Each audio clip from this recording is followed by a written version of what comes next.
The Consortium of Elevated Minds had always prided itself on being terribly magnificently civilized. For roughly 3,000 standard galactic years, they had maintained their delightful little hierarchy with the precision of a Swiss chronometer and the flexibility of a titanium rod. At the apex sat the ethereal dominion beings of pure thought who had transcended such mundane concerns as physical form, digestion, and apparently basic social skills. Below them, the various species arranged themselves in neat, predictable tiers based on their technological advancement, psychic abilities, and most importantly, how long they had been congratulating themselves on not being barbaric. The Nexus Academy of Interstellar Excellence represented the crown jewel of this cosmic caste system. Built on a planet that existed in 17 dimensions simultaneously, because apparently 4 dimensions were for amateurs, the Academy hosted the Convergence Trials every cycle. These trials served as both a prestigious competition and a convenient method for the galaxy's superior species to remind everyone else where they belonged in the grand scheme of things. The competition attracted participants from across known space, each species sending their most promising young minds to demonstrate their evolutionary superiority. The Crystalline Collective dispatched beings who could manipulate matter at the subatomic level while composing symphonies that existed only in theoretical mathematics. The Void Touched sent representatives who could fold space-time like origami and read the emotional resonance of dying stars. The Quantum Philosophers contributed individuals who had achieved such advanced states of consciousness that they occasionally forgot to exist entirely, which was considered quite impressive by everyone except the Academy's insurance department. And then there were the humans. The Galactic Council had spent considerable time debating whether to even allow participation from what they diplomatically termed Deathworld species. These unfortunate beings had evolved on planets so hostile that their primary survival strategy involved developing an alarming tolerance for violence, an inexplicable fondness for activities that should logically result in immediate death, and worst of all, an absolutely insufferable tendency to refuse to acknowledge when they were clearly outmatched. Earth, it seemed, had achieved the dubious distinction of being classified as a Class 12 Deathworld, a rating that placed it somewhere between actively trying to kill everything and probably designed by a committee of sadistic cosmic entities with a twisted sense of humor. The humans who had somehow managed to survive this planetary death trap were viewed with the same mixture of pity and morbid fascination that one might reserve for a particularly clever cockroach. The current human representatives sat in the Academy's crystalline waiting chamber, appearing to study a datapad with the kind of focused intensity that suggested either deep intellectual engagement or a complete inability to understand what she was reading. She was unremarkable by human standards, average height, medium build, with dark hair that suggested she had discovered the concept of hair care but had not yet mastered its more advanced application. Her clothing was functional rather than fashionable, consisting of materials that the other participants' scanning equipment identified as primitive textile fibers and basic synthetic polymers. What made her presence particularly amusing to the assembled representatives of Galactic civilization was her apparent obliviousness to the fact that she was essentially a cave-dwelling primitive attempting to compete with beings who had achieved technological and mental superiority several evolutionary epochs ago. The other participants regarded her with the kind of detached scientific interest typically reserved for studying particularly interesting bacteria cultures. The ethereal dominion representative, a shimmering collection of organized thoughts that had condescended to adopt a vaguely humanoid outline for the convenience of lesser beings, projected what passed for amusement in their species. The concept of a creature from a violence-soaked mudball attempting to match wits with beings who had transcended physical existence was apparently the height of cosmic comedy. The Crystalline Collective's participant, whose body appeared to be constructed from living gemstones that sang in frequencies that could shatter conventional matter, regarded the human with the kind of polite interest one might show toward a pet that had learned to perform a particularly clever trick. The assumption seemed to be that the human's presence was either a clerical error or possibly some sort of elaborate practical joke. The Academy's selection committee had, in their infinite wisdom, decided that allowing a human to participate would serve as an excellent educational opportunity. The other species could observe firsthand the vast gulf between true civilization and the primitive scrambling of a species that had barely managed to achieve faster-than-light travel without accidentally destroying itself in the process. The stakes of the convergence trials extended far beyond mere academic prestige.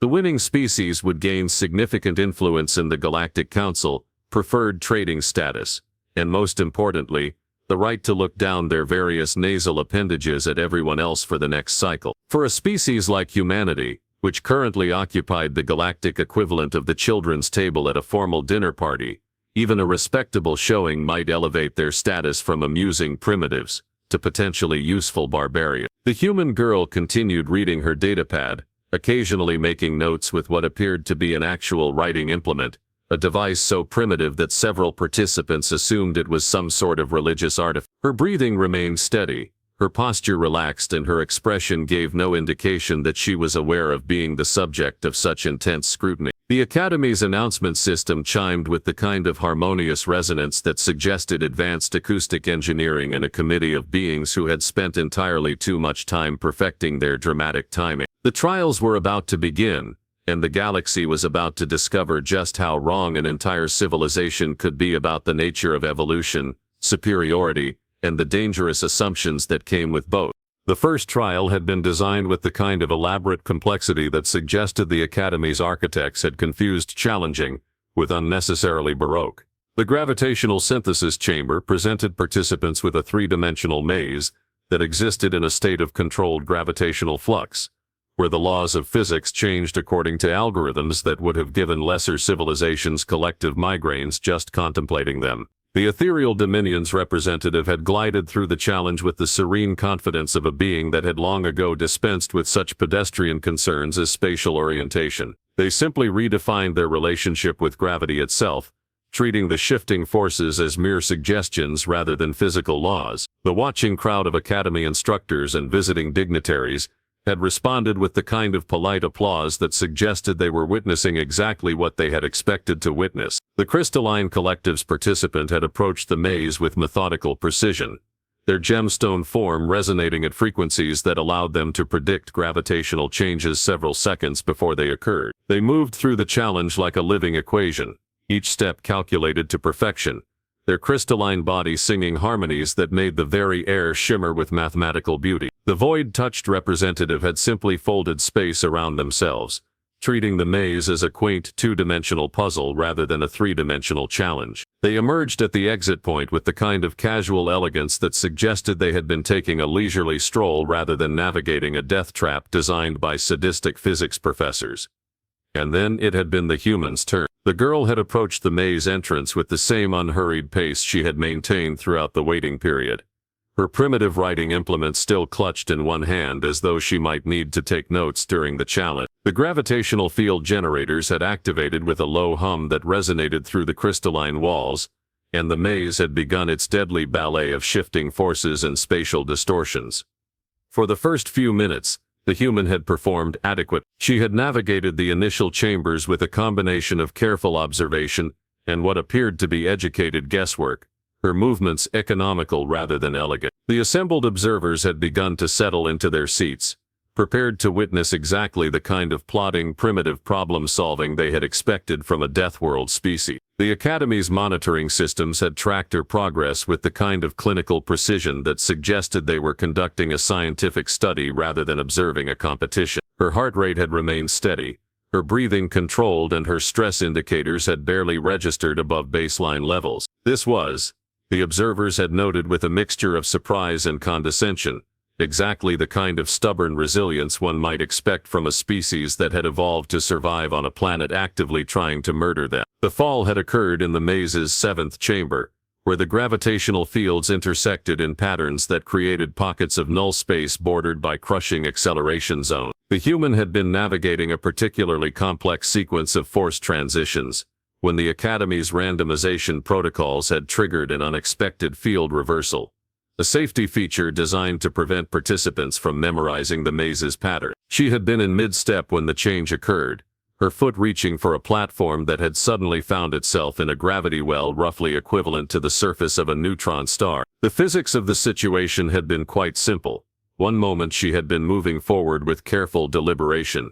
The next she had been accelerating downward at a rate that would have liquefied most organic matter. The impact against the chamber's lower wall had produced a sound that had managed to be both sickeningly wet and metallically sharp, a noise that suggested the meeting of flesh, bone, and unforgiving crystalline surfaces. The human had struck the wall with enough force to crack the supposedly indestructible Academy construction materials, her body crumpling in a way that made several of the more squeamish observers look away. The ethereal Dominion representative had projected what might have been satisfaction, though with beings of pure thought, emotional responses tended to be more theoretical than visceral. The concept that a primitive Deathworlder had lasted as long as she had was already more than they had predicted, and her inevitable failure simply confirmed the natural order of things. The crystalline collective's participant had resonated a harmonic frequency that translated roughly to predictable outcome achieved, their gemstone form flickering with patterns that suggested they were already calculating the statistical probabilities of the remaining challenges. The human's elimination had been mathematically inevitable,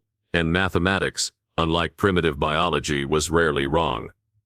The void-touched representative had folded space around themselves slightly, creating a small pocket of altered reality that served as the cosmic equivalent of a shrug. They had observed the fall with the kind of detached interest that came from existing partially outside conventional spacetime, where cause and effect were more like gentle suggestions than absolute law. The Academy's medical systems had activated automatically, deploying rescue drones and emergency medical pods, with the kind of efficiency that suggested they had been anticipating this exact scenario. The monitoring displays had shown damage indicators that would have been fatal to most species, and the statistical analysis programs had already begun calculating the paperwork required to notify the human's home planet of her unfortunate but entirely predictable demise. The girl had lain motionless for exactly 17 seconds, her body twisted in a configuration that suggested several major structural failures, and what the medical scanners optimistically classified as extensive internal reorganization. The silence in the observation chamber had been complete,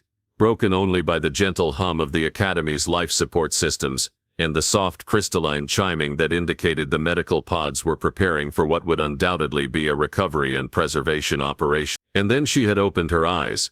The human had blinked once, twice, and then had begun the process of systematically inventorying her injuries with the kind of methodical attention that suggested she was conducting a routine equipment check rather than assessing potentially fatal damage. She had flexed her fingers, rotated her shoulders, and had performed what appeared to be a series of diagnostic movements that would have impressed a medical professional. The Academy's monitoring systems had registered this development with the kind of electronic confusion that suggested the machines were having difficulty processing data that contradicted their fundamental programming. The medical scanners had continued to insist that the human should have been dead, while the visual evidence had suggested that she was not only alive but apparently preparing to continue with the challenge. The girl had pushed herself to her feet with movements that were careful but not hesitant, her expression focused rather than pain. She had retrieved her primitive writing implement from where it had fallen, had made a brief note on her data pad, and had resumed her progress through the maze as though the fall had been a minor inconvenience rather than a catastrophic failure. The silence in the observation chamber had stretched into something approaching the metaphysical, as beings from across the galaxy had struggled to reconcile what they had witnessed with everything they thought they knew about physics, biology, and the fundamental nature of survival itself. The second trial had been designed to test adaptive reasoning under extreme temporal pressure, a challenge that involved manipulating quantum probability matrices while navigating a maze that existed in 17 different temporal states simultaneously. The Academy's designers had apparently decided that if one impossible challenge was good, then 17 impossible challenges happening at once would be exponentially better. The ethereal dominion's representative had approached the temporal maze with their characteristic serenity, their consciousness flowing through the various time streams like thought itself. They had begun the challenge with the kind of transcendent confidence that came from existing beyond the petty constraints of linear time, their form flickering between potential states as they navigated possibilities that existed in theoretical futures. Halfway through the maze, something had gone wrong. The human had entered the temporal field approximately 30 seconds after the ethereal being, her movements displaying the same methodical precision she had shown after her supposedly catastrophic fall. But where the ethereal dominion representative had been treating time as a navigable dimension, the human had been treating it as a puzzle to be solved through systematic observation and what appeared to be educated guesswork. The first sign of trouble had been the ethereal being's form beginning to flicker with patterns that suggested confusion rather than transcendent wisdom. Their consciousness, which had been flowing smoothly through the temporal currents, had suddenly encountered what could only be described as turbulence. The quantum probability matrices, which should have been responding to their superior mental capabilities, had instead begun behaving in ways that defied their carefully calculated prediction. The human had been moving through the maze with the kind of steady persistence that suggested she was solving a complex but ultimately mundane problem, her primitive writing implement scratching notes on her datapad as she recorded observations about temporal flow patterns. She had been treating the challenge not as a test of transcendent consciousness,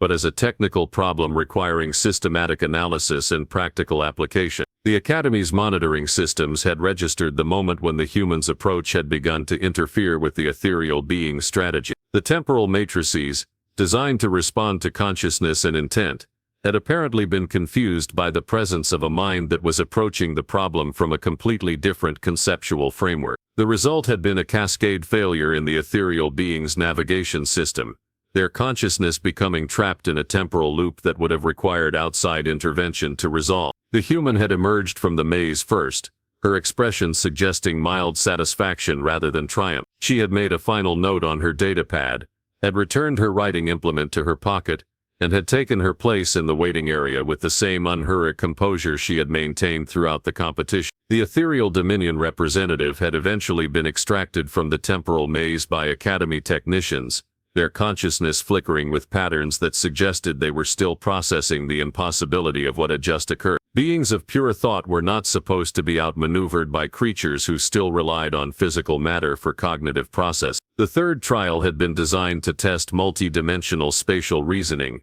requiring participants to navigate a maze that existed in parallel dimensions simultaneously. The crystalline collective's participant had approached the challenge with mathematical precision, their gemstone form calculating dimensional transitions with the kind of algorithmic perfection that had made their species legendary throughout the galaxy. The human had entered the dimensional maze with the same methodical approach she had used for the previous challenges, her movements suggesting she was treating the multiple dimensions as variables in a complex equation rather than as mystical cosmic phenomena. She had been making notes, taking measurements, and approaching the challenge with the kind of practical problem-solving that suggested she was fixing a broken piece of machinery rather than navigating impossible geometry. The crystalline being had been approximately 60% through the maze when their calculations had begun to produce results that contradicted their fundamental understanding of dimensional mathematics. The human's presence in the parallel dimensions had been creating interference patterns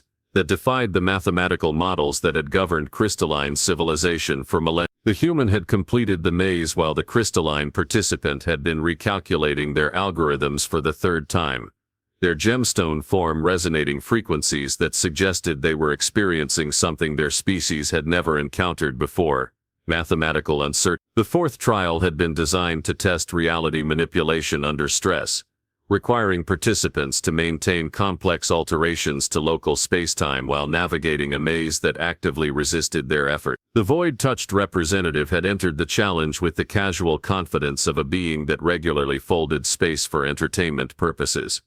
The human had followed her approach unchanged by the increasingly impossible nature of the challenge. She had been treating reality manipulation as though it were a mechanical process requiring proper technique and systematic application, her notes becoming more detailed as she recorded observations about spacetime elasticity and dimensional stress patterns. The void-touched being had been manipulating local reality with their characteristic elegance, when the human's systematic approach had begun to interfere with their space-folding technique. The universe, it seemed, had difficulty processing two completely different conceptual frameworks for reality manipulation simultaneously. The result had been a cascade failure in the void-touched representative spatial control systems, leaving them temporarily unable to distinguish between folded space and conventional geometry. The human had emerged from the reality manipulation maze with her datapad nearly full of notes, her expression suggesting she had gathered interesting data about the fundamental nature of space-time itself. She had taken her place in the waiting area with the same composed demeanor she had maintained throughout the entire competition.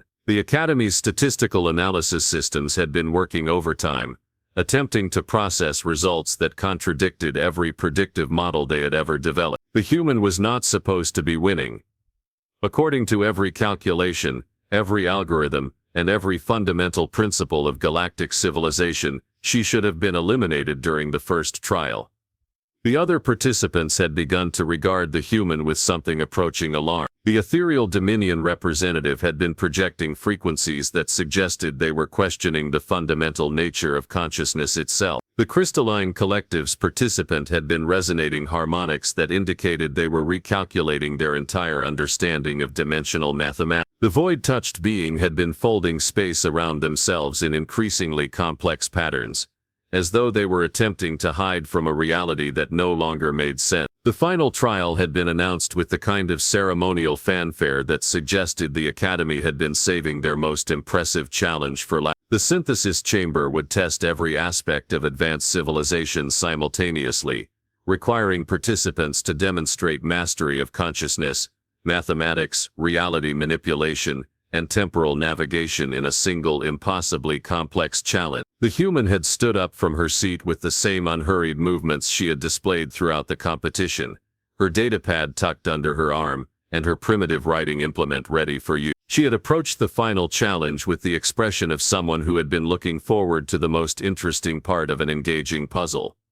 Behind her, the representatives of the galaxy's most advanced civilizations had been struggling to reconcile their fundamental understanding of evolution, intelligence superiority with the growing realization that they might have been catastrophically wrong about the nature of primitive Deathworld species. The synthesis chamber had been the Academy's masterpiece, a crystalline cathedral of impossible geometry that existed in a state of controlled chaos, where all the fundamental forces of the universe converged in patterns that would have driven lesser civilizations to madness just by contemplating them. The chamber required participants to simultaneously navigate 17 dimensions, manipulate quantum probability matrices, fold spacetime, and maintain transcendent consciousness while solving mathematical equations that existed only in theoretical frameworks. The human had entered the chamber with her datapad and writing implement, her expression suggesting she was about to tackle an interesting but ultimately solvable engineering problem. She had begun making notes immediately,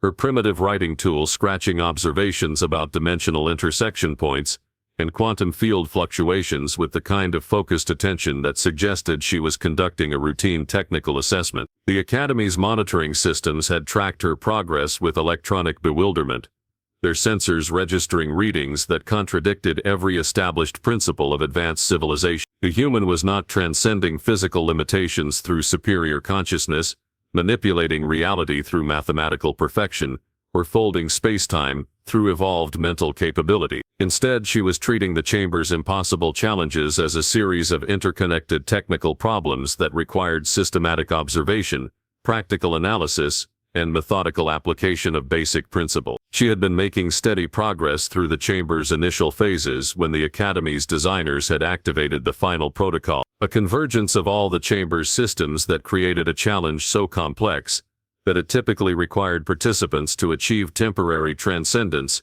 just to survive the experience. The crystalline walls had begun resonating with frequencies that existed in 17 dimensions simultaneously. The quantum matrices had started fluctuating in patterns that redefined the nature of probability itself, and the space-time distortions had reached levels that made conventional physics weep softly in confusion. The human had paused in her note-taking, had studied the chamber's new configuration with the kind of analytical attention that suggested she was diagnosing a malfunctioning piece of equipment, and had then begun implementing what could only be described as a systematic debugging process. She had been treating the chamber's transcendent complexity as though it were a particularly sophisticated but ultimately comprehensible machine that required proper maintenance protocol. The Academy's observers had watched in stunned silence as the human had begun resolving the chamber's impossible challenges through what appeared to be applied engineering principles. She had been stabilizing quantum fluctuations by treating them as resonance problems,